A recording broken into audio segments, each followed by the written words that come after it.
the roles including assessment and implementation and evaluation.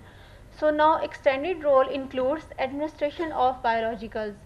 So the related to the biologicals include assessment of routine blood and urine tests, record keeping, that is current drugs, lab reactions during and after infusion injections, monitoring disease activity score also, performing joint injections, guiding doctors about need of treatment changes if indicated by the patient conditions. So there is another role that is very important, a research, demonstrate knowledge of the literature as it applies to rheumatology and rheumatology nursing practice, apply research findings to practice, initiate and contribute to clinical research, and share research findings with colleagues through professional publications. Now, how I perform these roles include patient evaluation, recognize symptoms and functional disabilities associated with various rheumatological disease process, demonstrate understanding of the differential diagnosis associated with the patient's presenting signs,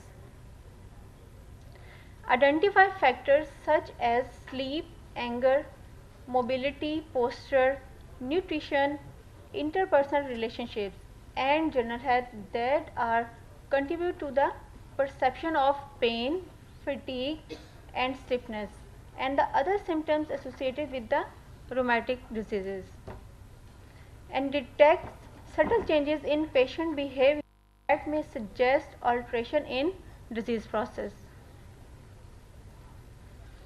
Also include identify preventive or therapeutic interventions that may be helpful in addressing patient problems, and compile and document comprehensive data about patient's problem.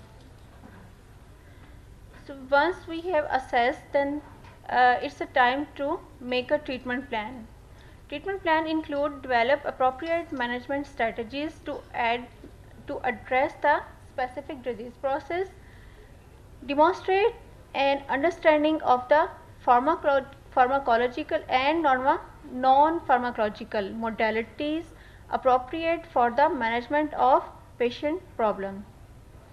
Then evaluate the patient's capability and motivation to participate in management plan. That is very important. If the patient is not willing to uh, listen and not willing to accept all the things regarding the disease process, regarding the treatment plan, if we, for example, if we call the patient on the regular basis, so patient doesn't come, so then patient's motivation is very necessary.